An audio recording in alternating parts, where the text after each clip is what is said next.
welcome back to the Genesis Designs and Modelcraft Workbench. Here we are for part 3 of the Revell / Eduard Tornado GR1 build. This is the third week in now to this build, and yes, we're still messing around with this excellently fitting kit. So I wanted to talk to you about the side panels and intakes because that's what I've been well, it's not all I've been working on, but this is what I've been doing.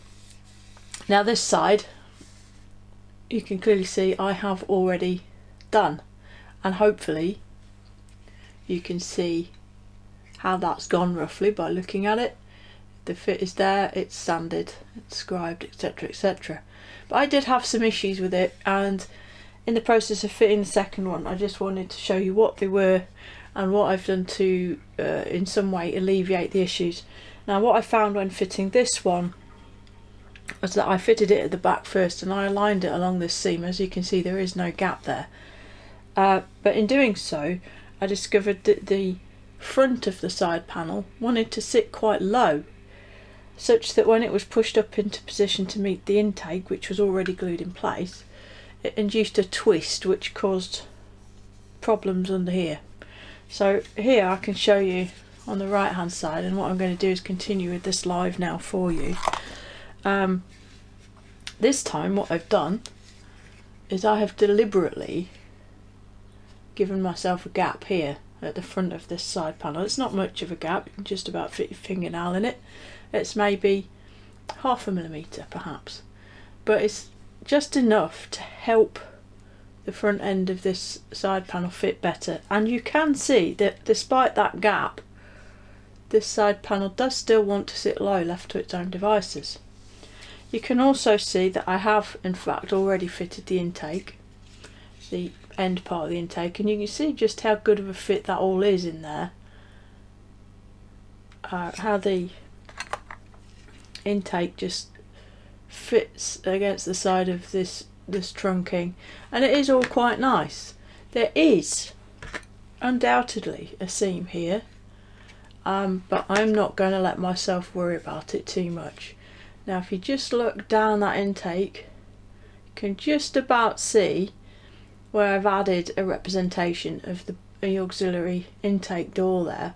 The kit doesn't come with any representation of the door itself, just the actuator fairings, so I've added 2 down each intake, as they should be, along with those doors. I then glued the outer parts together, sanded the fairly extensive sink marks underneath, and obviously sanded the joint on the inside as well, and then fitted them to the front of the trunking. The reason I did that was to give a fixed point of reference for the fitting of the side panel. I think all the test fitting I was doing, I was coming up against issues with trying to align the front of this, so I felt that trying to align it without seeing where the intake actually needed it to be was possibly foolish. So I went for fixing the intakes in place and then working to them rather than the other way around. Okay, so you can see that this panel is free to move, and naturally it sits out a bit. You call it warpage if you like, it doesn't really matter because we're going to glue it in place anyway. But you can see that because I've given myself this gap here, it doesn't take much to just persuade that to sit where I want it. And what I've done is I have used the scalpel and I've deliberately beveled the edge of this, and indeed the intake. Not much, just a little, and I'll show you the reason why just in a second when we glue this. So I'm just going to put some super glue on my, I have just out of shot here, I have a piece of plastic packaging that I just tip super glue on, and then I use a cocktail stick for application. Where would we be as modellers without cocktail sticks, eh? Cocktail sticks and cotton buds are like pretty much the most important bits of kit we use, or that I use anyway. So I'm going to start here, The place on this front piece where I need the fit to be the best is just here. I'm not really worried about the bottom, that's easy to deal with. I'm not terribly worried about this one here, because it's not super hard to deal with either. But this one, I want to be as good as possible, so this is where I'm going to start. Now, it's not really obvious, there is a slight twist in this. It doesn't want to sit flush both underneath and on the side, so it does need a little bit of pressure to hold it in place. So if I just wiggle that just a little bit as the song goes, for those that are old enough, and just checking, putting my finger across the joint, just checking that I have that flush. Again, I'm not really concerned if there's a gap, because gaps are easy to fix. I'm concerned about this being level.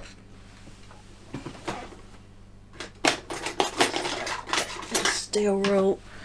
You can use tools if you need to do this, just making sure that is as level as I can get it. So now you can see that even though it is in situ, you can see why I've beveled it. I've got a V shape there now, haven't I? And the reason for that is so that I can take my super glue on a cocktail stick and literally apply it into that notch from the front. So I'm holding the part into position with my fingers of my left hand, persuading it to sit where I want it to sit, not where it wants to sit. And because I've made this notch on the front, I can apply super glue from the front so that I can always see what's going on. I can always see that I've got the alignment correct. And once I've got that in there, I'll just, because I don't want to sit here for 10 minutes holding it like this, I'll get my accelerator,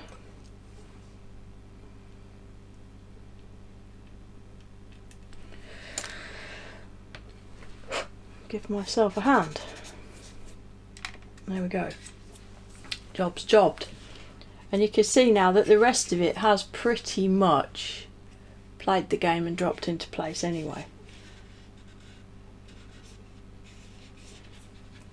So then now that part is in position, the only part really I can influence now is whether this sits flush with the bottom of the fuselage or not, which what it actually needs is a slight push forwards, not a push up, a push forwards. You could just push it up and it will go, but by pushing it forwards I'm removing that step and lessening this gap at the same time. And I'm going to fix that together with super glue and talcum powder adhesive, which I'll bring it into shot. I feel sure that I have demonstrated this before, but not everybody watches all of the videos or follows the Facebook page, so not everybody's going to know. And yes, I should have prepped this beforehand, but if I was a professional this wouldn't be anywhere near as much fun.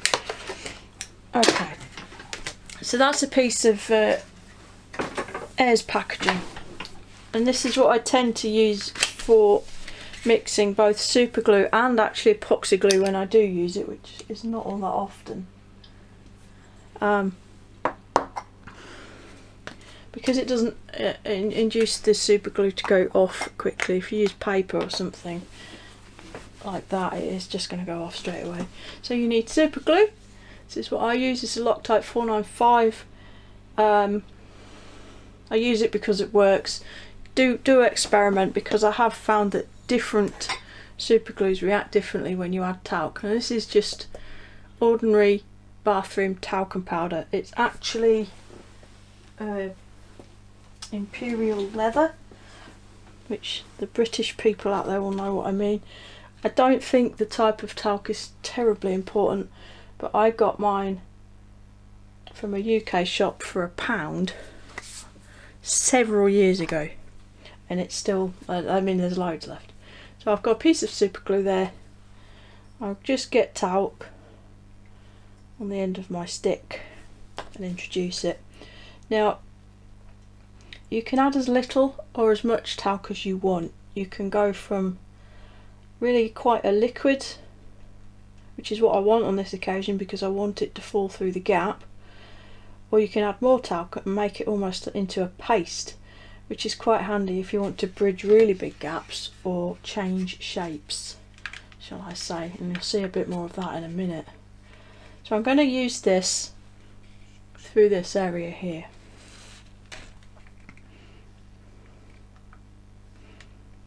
Again, I'm going to hold it into position. I'll just pop some glue down that gap first. Don't worry too much about making a mess because this is quite easy to sand off. So I've popped that into the gap and now I'm pushing it forward and persuading it upwards a little at the same time. And now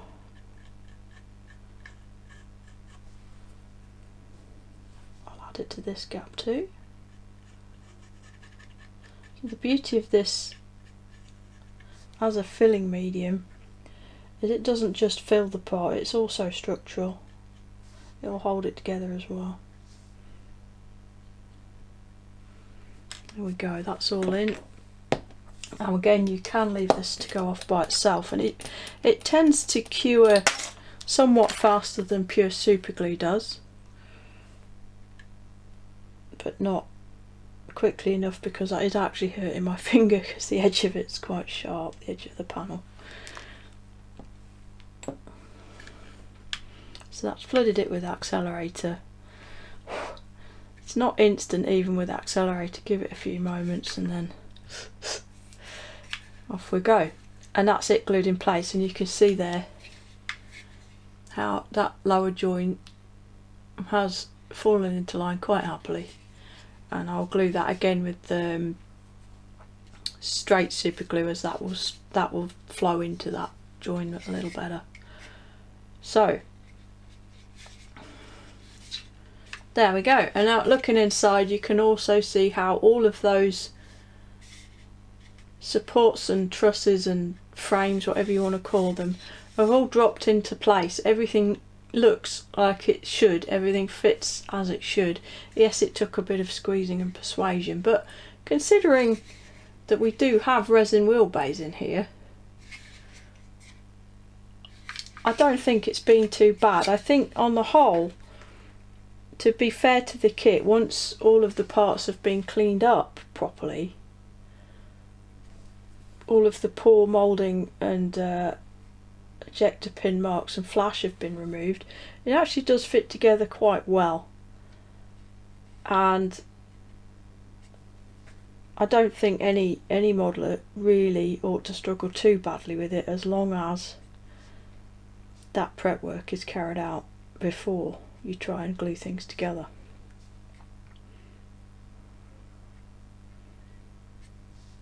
Without the resin wheel bays, I don't think there'd have been any issues at all here. So I'm just popping a bit of the super glue and talc that's left over along the rest of this seam. This forward area, the seam needs to be completely removed because the panels go across that joint line. But back here, this line is going to get rescrubbed back in once I've sanded this back. And the only reason I'm adding the filler is because as a panel line, this joint is too big, it doesn't match the rest of them, and it would stand out quite badly once painted.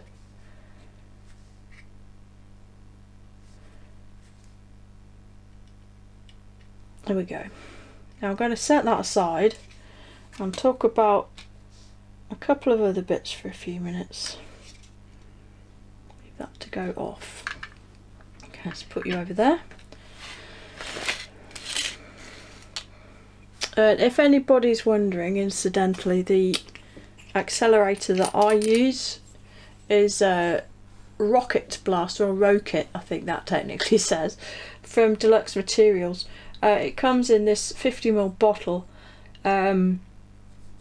which does come with a sprayer, but I don't use the sprayer because it obviously goes everywhere. I just use a micro brush. It's attached to a stick so it can reach the bottom of the jar, and I can just leave it in there. The reason I use this one is because this does not damage the plastic. There are other super glue accelerators that I've used in the past which slightly melt the plastic, the kit plastic, when you use them, and you certainly can't use them around transparencies at all. The rocket blaster you absolutely can. It doesn't melt the plastic, and if you use it on transparencies it doesn't damage them either. So I've stuck to it even though it's not the cheapest. So moving on then, here's the fin. Here's the work that's been carried out so far. So I have completed, apart from some riveting around the front here, I've completed this right hand side of the fin. I'll just quickly talk you through what I've actually done. So starting at the top, as it came, this was very thick with the widest point quite far aft. Almost, it looked like a diamond. It was quite a sharp transition and very, very fat, not prototypical at all. It probably still is a little bit on the chubby side, but what I've done is taken a lot of material out from here and just blended it into this top, so it looks more like a fast jet part should. Then the ECM, radar, warning receivers, whatever they are, those didn't fit, very, very gappy indeed. And I've again used super glue and talc, which you may just about be able to see, it is quite invisible, to blend them and also to actually create this fairing, because the kit version of that fairing was really just a suggestion. This panel, this lower insert here, is also obviously had to be filled for a gap. Then here, this panel is included on the kit as a sort of shapeless raised lump, which you can just see in the reflection there. It doesn't really represent the real thing at all.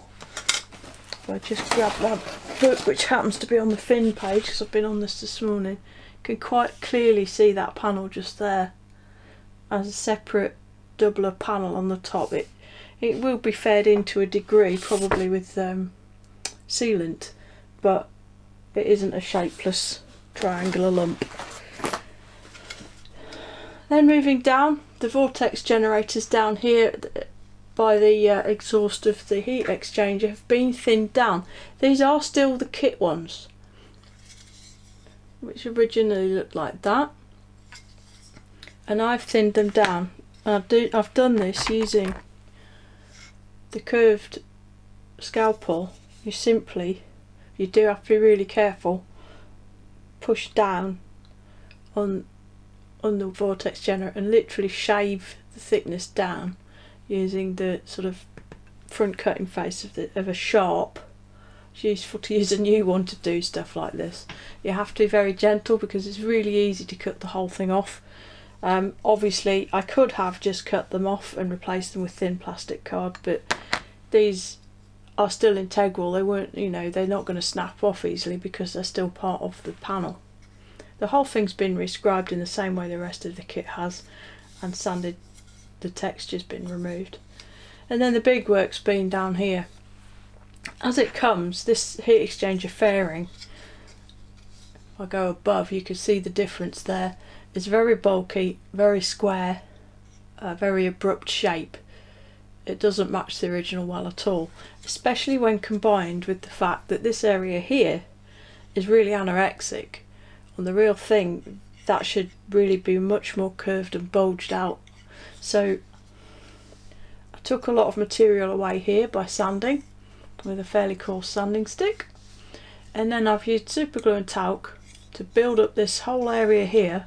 And again you can see it as this slightly sort of whiter, this pale grey kind of here, and also on the top edge added some to give it a bit of a curve. Now it isn't right still, it's not exactly right, but there you go. It is a considerable improvement over what you get with the kit. I think the difference is quite easy to see even without paint. Big thing. And obviously this intake, this was short shot. That's been built up again with super glue and talc. It's been built up, shaped, and then re-hollowed out. At the back here, this exhaust, these are the moulded in kit sort of strakes. That's been thinned, it's been taken out and the edge is thinned, and there is a photo etch part which will go in there. So that's the work that had to be done to the fin.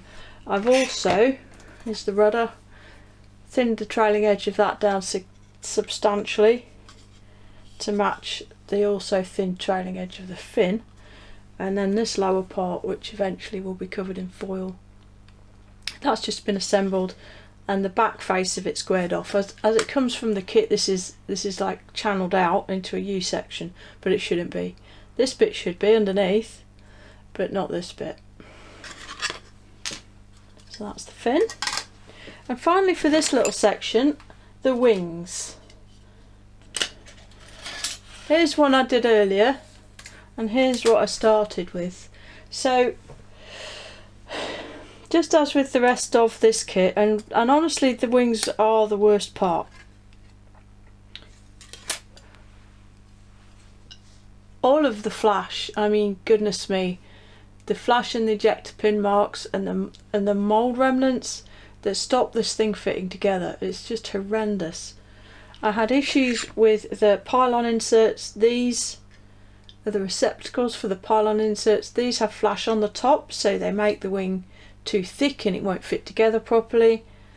You've got flash from ejector pins all over the place. You've got ejector pins that are visible. You've got ejector pin with flash that hinders the fit. You've got flash in these holes, which makes everything too tight. You've got greebles in the mould here that make the wingtips not fit together. It's the same with the lower surface. On this one I had raised lumps around these ejector pin marks that had to be removed for this to fit flush. Again, you got flash and mould damage and things, especially around the wingtip. You see how lumpy that looks? None of that will fit together nicely without it being removed. The flap tracks, try saying that when you've had a pint. The flap tracks, it's not really obvious where they end, and they're very, very flashy again. So yeah, a lot of work, a lot of work went into the wing to get this to a pretty much completed, ready to go wing panel. So apart from sorting all those fit issues out, thinning the trailing edges and refining everything, these have obviously been rescribed in the same way that everything else has, but in this case I also filled a lot of this surface detail, which you can see. Used Tamiya basic putty, and I've filled it because this wing panel is a lot better than the other one was, but you can see how over the top that fastener detail is, so I just filled it. The wing on the Tornado is really quite smooth. It's fast jet at the end of the day. This isn't representative at all. Doesn't look good to me. Plus I had to remove the texture. This is one of the worst, one of the more obvious areas where you can see this random mould texture around the front here. Get it in the light. See how rough that is? It's not nice. So yeah, once I've got all that fitted, filled the surface detail, sanded everything smooth and got that good, I've then gone on to what will be the subject of the next part of this video. When I've finished with the fuselage enough to do it, is we're going to talk about the wing sweep, and we'll come back to that at that point, I think, and I'll explain what I've done here and why. It's going to be quite technical and exciting for those of you who are excited by technical things. So for now, I'll go and get on, and I'll be back shortly.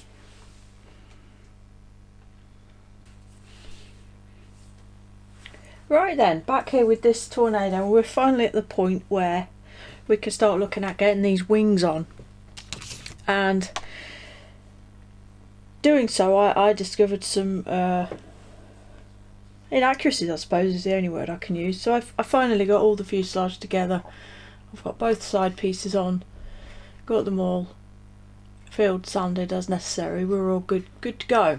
So wings, these posts here are just simply glued onto the side of the intake trunking as per the kit. They lock in quite nicely, so the positioning is fairly accurate. There's no real need to worry too much about that. And then you simply place the wings onto those protruding positions, and then these fingers interlock here, which allows you to mobilise the wings. Now if you build the kit as per the instructions, there's quite a clever little system of linkages that runs down inside the wing and will actually swivel the pylons as well. I don't know how well it works because I haven't even fitted it. I've omitted to fit it at all. And I certainly don't think it would work for very long, honestly. Once you've got the wing on, then this piece here locks into the top of each pivot point, and it sits on the front, sits on this frame at the front here. Now without glue, the location is reasonably positive, but there's a bit of slop there, honestly. So the wing sweep is fixed then by these two raised edges on the wings. So the furthest forward it will go is this, and the furthest aft it will go is this. Now I'm not bothered about the aft sweep because I'm building this with the flaps down, the slats down, weapons, etc. So clearly I want my wings fully forward, and this is the extent of the forward wing sweep as it comes in the kit. Okay, and I'm looking at this and I'm thinking that really doesn't look forward enough to me. So I took my aero guide and comparing it, yeah, it's not really far enough forward. Well, it doesn't appear to be anyway. So digging into it, the minimum wing sweep on the Tornado is supposedly 25 degrees. As I've mentioned previously, I have a friend I worked with sometime who spent 13 years on the Tornado fleet and knows a little bit about them. And he confirmed that the minimum sweep angle is 24.5 degrees. So I made a very technical template using a compass, sorry, a protractor, and as you can see, the wing sweep is indeed not sufficient.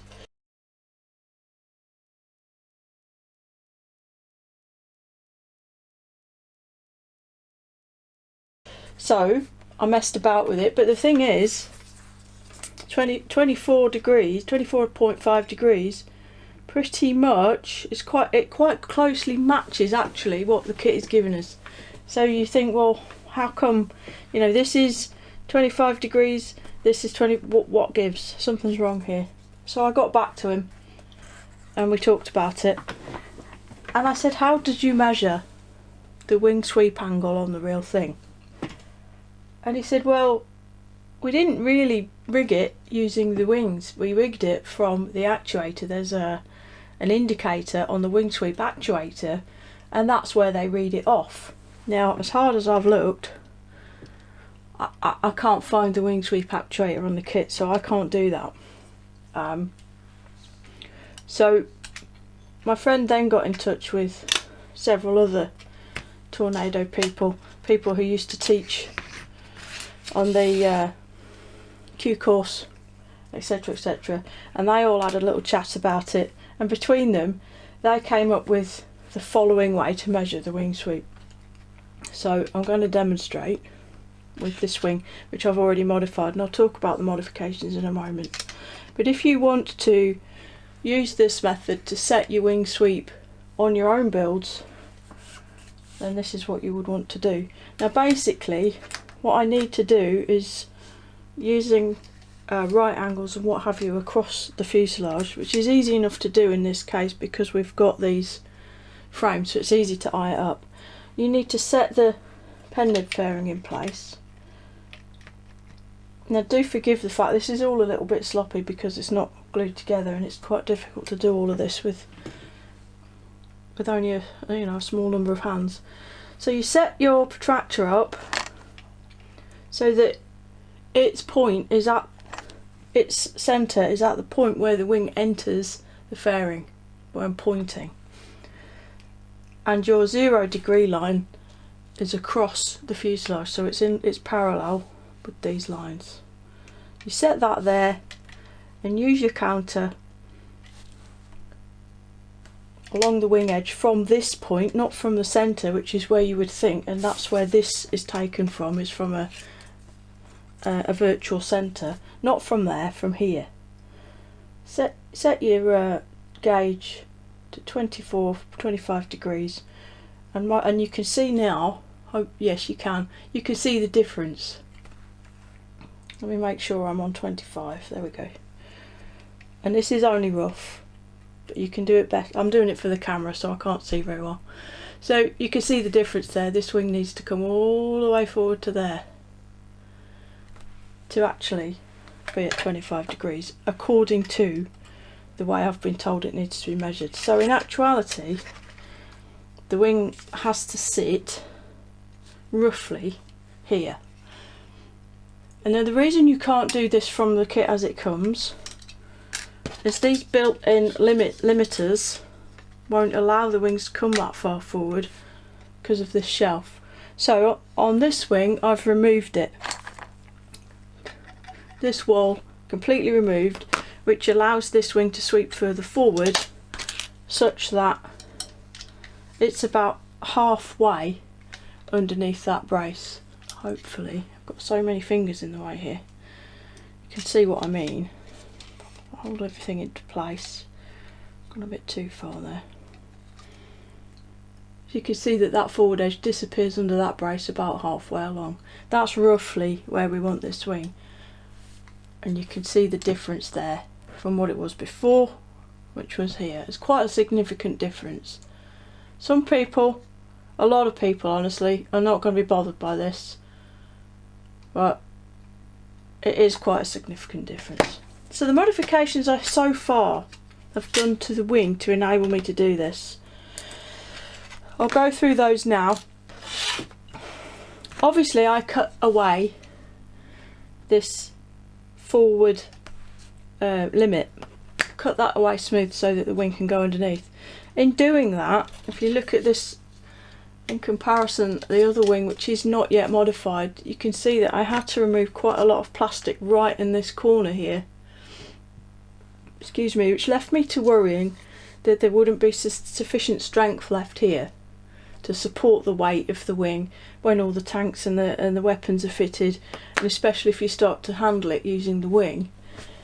I was concerned that there wouldn't be the strength. So what I did on this wing, because it was already glued together, was I used CA and talc paste and I inserted that into all of this gappy area around this pivot point and in the front there, just to give it some support. And then I used Tamiya epoxy putty, this stuff. You could also use Milliput or any other sort of epoxy putty, but it does need to be something which will both stick to the plastic and provide a little bit of structural strength. I inserted that through this gap here, used a paint mixing and mixed a Gunze Sangyo paint, or is it Tamiya? Either or. Pushed it in there and packed it around this pivot point so that now there's no give here. I then used plastic strip like this stuff. This is about it's a 1mm thick strip, which is this wide, and I built up this inner end of the wing so that this gap's completely filled in, and I've lengthened this area here, and I've done that so that with the wing now slightly more forward, when it's all together you don't end up with a big gap here, which we were doing before, and now it will just about sits like that. So if I had not have added this extra material, let's pop that into position, you can see where the white peeps through, there'd have been, you know, actual gaps and no wing, which wouldn't do obviously. So those were cemented into place with normal liquid cement so that it all bonds strongly, and once dry, fed in so that everything's nice and smooth, and it's just a continuation of that wing surface top and bottom. On the second wing panel, which wasn't at that point glued together, I added the Tamrio epoxy putty before I glued the halves together, so you can see quite clearly the orange where there's literally just a gap in proceedings. Normally that's all in there, so about this much of the inside of the wing has got this epoxy putty in there, and again there's no give there, and it supports this structure a bit more. So the plan here from here forward, obviously I'll finish modifying this wing, but when they're fitted, I've also seen mention on other builds that the anhedral is somewhat lacking, which I would be inclined to agree with actually. It's not too bad, it's not terrible, but it could perhaps do with a bit more. The modeller in question rectified this by actually bending the wing. I'm not going to do that. If you look in here, this area here above the trunking, what I will do is set the wings in place and then add spacers, so in the nature of adding a piece of plasticard underneath to push the wing up right from the middle like that to get the angle I want. And it is quite subjective because the wings on the real thing obviously will flex a little bit, and the amount of anhedral you'll see when the aircraft is parked will depend on the fuel load and how much is in the tanks and all of that sort of thing. So I'll look at some photographs and I'll do a best guess from there. But that will be added underneath, and everything will be like so, and everything will be cemented down and held in place and glued and braced as necessary, so that there will be no flex whatsoever, or very little. I will also, when everything is set up and I'm happy with all the angles and that everything's where I want it, I'll reinforce the actual pivot points as well, because they are relatively flexible. I mean, the plastic that Revell have used for this it's not very stiff plastic, so it's inherently flexible. So yeah, this will all get braced up here. The anhedral angle will get set by spacers in the middle, and then everything will be glued in that fully forward 25-degree sweep angle. There'll be further modifications later, because obviously pushing the wings forward like that has actually pushed the, as it comes in the kit, it will sit so that that slat aperture there is exactly flush with the nib fairing, but clearly that's going to disappear inside a little, so I'm going to have to modify the wing or the fairing, or both probably, just to bring that all back into line. But beyond that there shouldn't be too much bother. So there's your very technical description of how to measure your Tornado's wing sweep in the absence of a wing sweep actuator with a gauge on it. Just to reiterate, we measure it from the point, with a protractor, from the point where the wing leading edge enters the pen nib fairing on the side of the fuselage, not from that virtual extended centre, which is clearly what Revell did when they designed the kit. So anyway, that will do for part 3. I'm thinking there is still a little bit of construction to do with this before we're getting into paint, but it's really just more of the same, and I've described it all at fairly great length in these first 3 videos. So I think there will most likely be a little bit of a gap. I'm aware that the gap between 2 and 3 is a little longer, but life does get in the way. So yes, expect a bit of a gap now before you get your part 4, but part 4 will be starting to look at getting some paint on things, or at least the preparation for doing that. But I want to get all of the construction finished from here now before I come back to you, because obviously I'm starting to repeat myself, and I think you've all got the idea by now. So as a side note, since the last video I posted, this channel has now exceeded 1,000 subs, which has utterly amazed me. I obviously hoped for some success with the channel when I started it, but I've been blown away by the response so far, so I'd like to offer a heartfelt thanks to all of you for that. And it continues to grow really quite rapidly at the moment, so thank you so much for all of that. I really do appreciate it. And with that said, I will love and leave you until next time. Look after yourselves, look after each other, and Genesis out.